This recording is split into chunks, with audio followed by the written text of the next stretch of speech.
कल के दिन वेदनीय कर्म की चर्चा चल रही थी। वेदनीय कर्म के दो भेद होते हैं, एक साता वेदनी और एक असाता वेदनी। साता वेदनी का अर्थ ये है कि जिस कर्म के उदय में जीव को सुख का अनुभव हो, वो साता वेदनी है। और सुख की सामग्री भी मिले उसको। असाता वेदनी का मतलब है जिस कर्म के उदय में जीव को प्रतिकूल सामग्री मिले, जिस सामग्री से उसको कष्ट का अनुभव हो, इष्ट न लगे। असाता वेदनी कर्म दुख का वेदन कराता है और दुख की सामग्री को उपलब्ध कराता है। ये जो इष्ट और अनिष्ट साता साता है, इस सामान्य कथन संसारी प्राणियों की अपेक्षा से है, मोह की परिणति में है।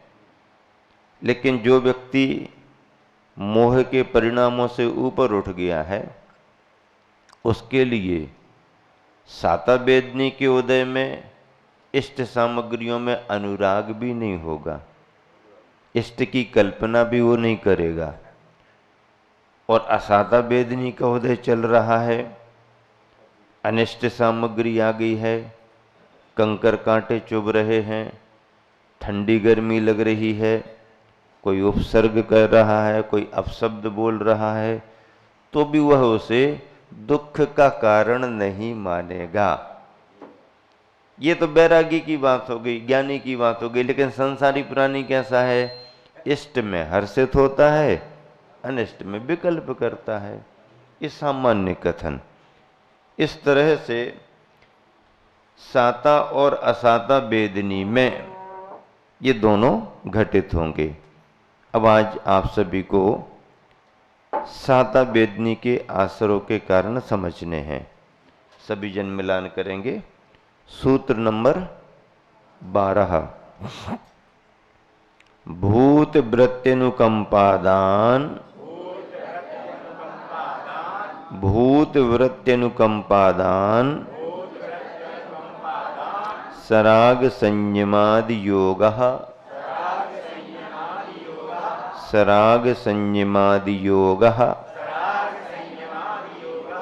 शांति शौचमिति सद्वेद्यस्य सद्वेद्यस्य। इस सूत्र में साता वेदनी कर्म के आश्रवों की चर्चा है। जीव के परिणाम क्या क्या निमित्त बनेंगे? पहली बात है भूत वृत्ति अनुकंपा, अर्थात भूत यानी भूतों के प्रति और वृत्तियों के प्रति अनुकंपा का भाव होना। देखो, हम सब ने तो भोजन कर लिया, इसने भोजन ही नहीं किया। कितना मनाया, माना ही नहीं। कैसा जिद्दी है, क्या करें? अब वो नहीं खाएगा तो हम भी नहीं खाएंगे, ऐसा थोड़ी होगा। चलो ठीक है, पूछताछ करते रहे बीच में, और शाम शाम तक उसका पारा ठंडा हो गया। टेम्परेचर एक सा थोड़ी बना रहता है। शाम शाम तक पारा ठंडा हो गया, क्योंकि अंदर का ईंधन उसका भी समाप्त था। फिर वो धीरे से आजू बाजू में आके चक्कर लगाने लगता है। क्या करता है? चक्कर लगाने लगता है, आसपास आने लगता है। मनोवैज्ञानिक तरीके से समझ जाते हैं कि इसको अब, हाँ, हम कब से कह रहे ले लो ना, चुपचाप बैठ जाएगा। तो ये जो है ना, उसने भोजन भले नहीं किया, लेकिन माता पिता का भाव उसके प्रति जुड़ा रहता है। खाया उसने नहीं, लेकिन इनके मन में भी, जैसे इनके खाने के बाद भी ऐसा लगता है जैसे न खाया ही नहीं। ये जो है ना, ये परिणाम जुड़ा रहता है। तो ऐसे दूसरे की पीड़ा को अपनी ही पीड़ा मानने का जो भाव होता है वह अनुकंपा है। अब ऐसी अनुकंपा किस किस के प्रति? भूतों के प्रति। अब तुम कहोगे इनका नाम बीच में काय को ले दिया, इनसे तो वैसे ही हम डरते हैं, ये कहाँ से भूत पलीत आ गए बीच में। नहीं, संस्कृत भाषा में भूत का अर्थ जीव भी होता है, भूत का अर्थ सच्चा भी होता है, अनेक अर्थ होते हैं।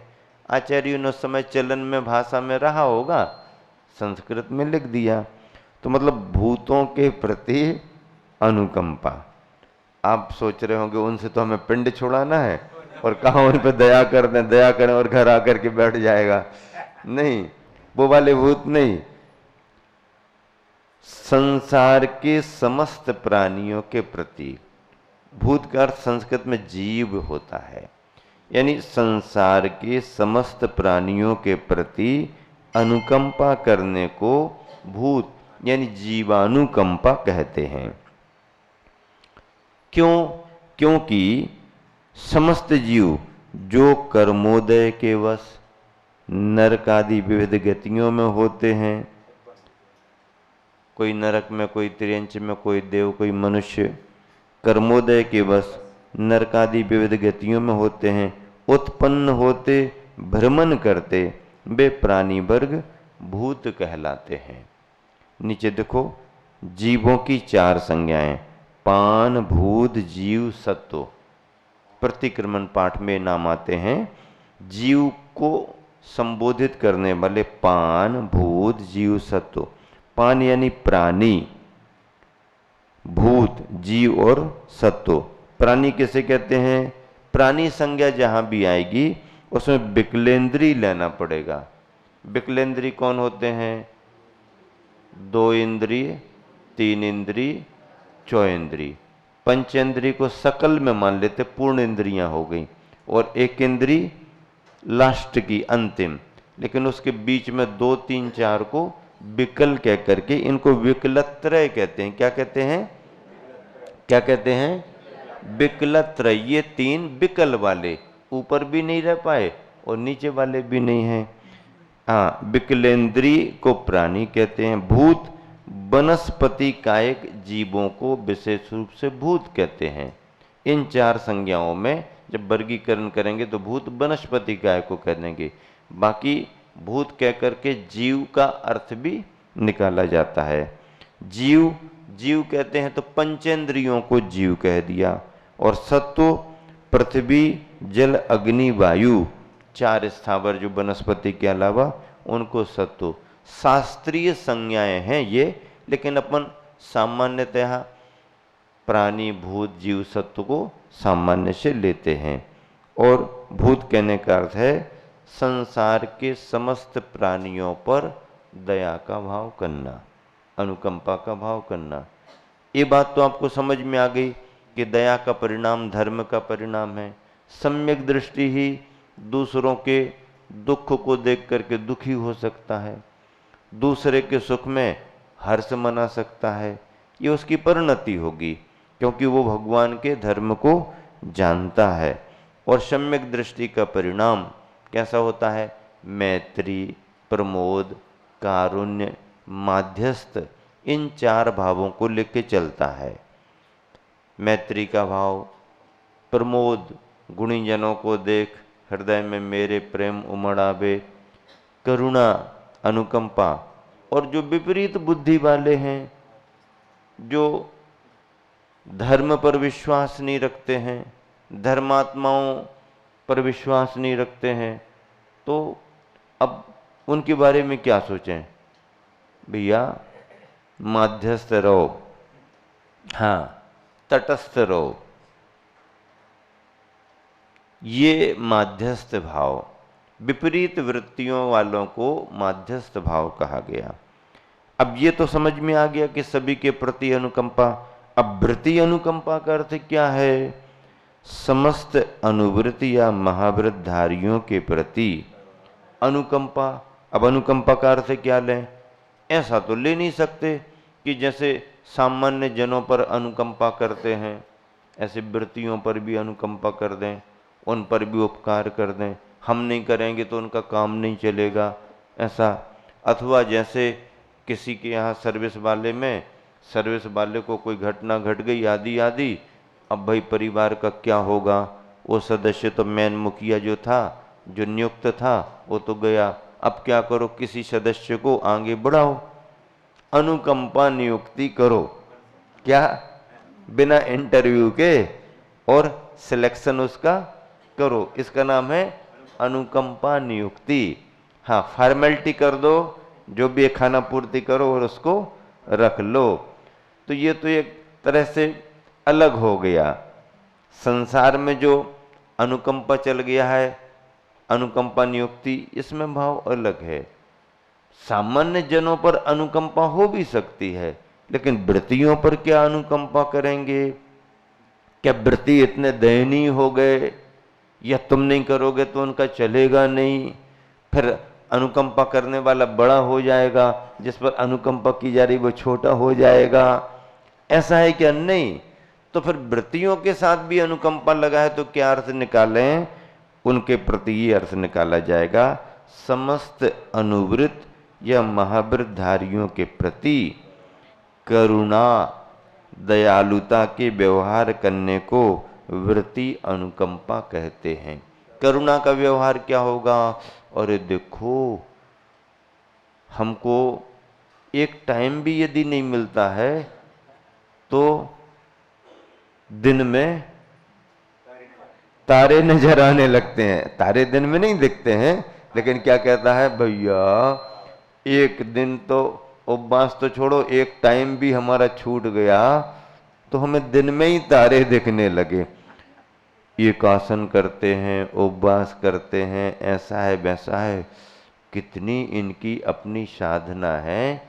ये जो तुम्हारे मन में भाव आया, उनके प्रति ये करुणा का भाव है, वात्सल्य का भाव है।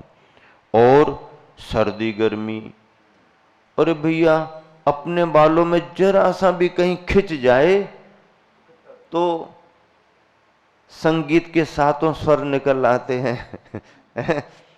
कैसे केसलुंच कर लेते होंगे? केसलुंच करते हैं, हमने एक बार देखा तो चेहरे पर प्रसन्नता भी दिख रही थी। केसलुंच कर रहे हैं, कैसे कर लेते होंगे, कितना बड़ा तप है। इस तरीके से विचार करना, त्यागी वृत्तियों की चर्या पर विचार करके उनके प्रति स्नेह का भाव बढ़ा करके हम इनके प्रति क्या कर सकते हैं, हमारा क्या सहयोग हो सकता है इनको, ये जो मन में भाव आया, उनकी चर्या में सहयोगी भाव होने से इसी को चाहे आप करुणा कहो, चाहे दया कहो, चाहे अनुकंपा कहो, चाहे वात्सल्य कहो, जो भी कहो वो सब चलेगा, लेकिन चलेगा इसी भावना से। हाँ, अरे अब कोई करने वाला तो है ही नहीं, अब हम ही नहीं करेंगे तो कौन करेगा? कर तो दो भैया, अब आ गए हैं तो कर दो, कोई क्या कहेगा? किसी ने भी नहीं किया, नहीं करने में, करके भी फिर उतना पुण्य नहीं मिलेगा, क्योंकि तुमने उस पद के बहुमान को नहीं समझा। हाँ, स्वधर्मेंद्र पांचों कल्याणकों का साक्षी रहता है, राजपाट सब ध्यान रखता है। जब स्वर्ग जाता है बाल्यावस्था में तो अंगूठे में क्या लगा के चला जाता है? क्या लगा के चला जाता है? पक्का देखा है अमृत तुमने? नहीं देखा, सुना है। अमृत लगा के चला जाता है और उसी को चूसते रहते हैं। तीर्थंकर भगवान के जन्म का माता पिता को तो देखे सुने का सुख है। हाँ, हमारा नाम जुड़ा है और हमारे महल में है। बाकी माता पिता की कोई व्यवस्थाएं नहीं चलती, इंद्र के निर्देशानुसार व्यवस्थाएं चलती हैं। हाँ, माता पिता विवाह को तय करना भी चाहें और जब तक इंद्र की परमिशन नहीं होगी, हाँ, या इंद्र को संबंध पसंद नहीं आएगा, तब तक माता पिता भी अपने बेटे का विवाह नहीं कर पाएंगे। कस्टडी है इंद्र की। हाँ, ऐश। हाँ, हालांकि इंद्र माता पिता का और ज्यादा बहुमान करता है। तीर्थंकर का तो बहुमान करता, माता पिता का और ज्यादा बहुमान करता है, आदर देता, सम्मान देता। लेकिन इंद्र की व्यवस्था से काम चलता है और इंद्र की व्यवस्था इसलिए चलती कि उसका नियोग रहता है, उसके नियोग के अनुसार काम होता है, नियोग है उसका। अब राजपाट देव कुमार नियुक्त करके गए, हाँ खेलना, बाल सखा तुम्हारे साथ रहेंगे, मोहल्ले के मित्रों पर भरोसा नहीं करना, कब धोखा दे करके चले जाएं, आ जाएं तो आ जाएं, लेकिन हमारे कमांडोज तुम्हारे साथ रहेंगे। हाँ, कहीं भी तुम जाओगे देव कुमार तुमको छोड़ेंगे नहीं। हाँ, व्यवस्था है। और जब दीक्षा लेते हैं, राजपाट छोड़ देते हैं, वस्त्राभूषण त्याग कर देते हैं, केसलुंच कर लेते हैं और ध्यान में बैठने को होते हैं, तो इंद्र कहता है मुझे क्या आज्ञा है अब मुझे क्या आज्ञा है। तो कहते हैं अब तुम्हें किसी प्रकार की आज्ञा भी नहीं देंगे। नहीं, अभी तक तो आप आज्ञा देते रहे। हाँ, जब तक राजपाट में थे तो राजा बनकर के आज्ञा देते रहे। अब महाराजा बन गए हैं तो महाराजा किसी को आज्ञा के अधीन नहीं करेंगे। तुम्हें जो समझ में आए सो करते रहना, और समझ में नहीं आए तो तुम जानो तुम्हारा आदिनाथ ने दीक्षा ले ली, जाओ चलो, अब तुम्हारी जरूरत नहीं। नहीं तो हम यहां बैठे तो रहेंगे, बैठे तो रह सकते, क्या जरूरत है तुम्हारी बैठने की, हम ध्यान करेंगे, सामयिक करेंगे, विहार करेंगे, आहार करेंगे।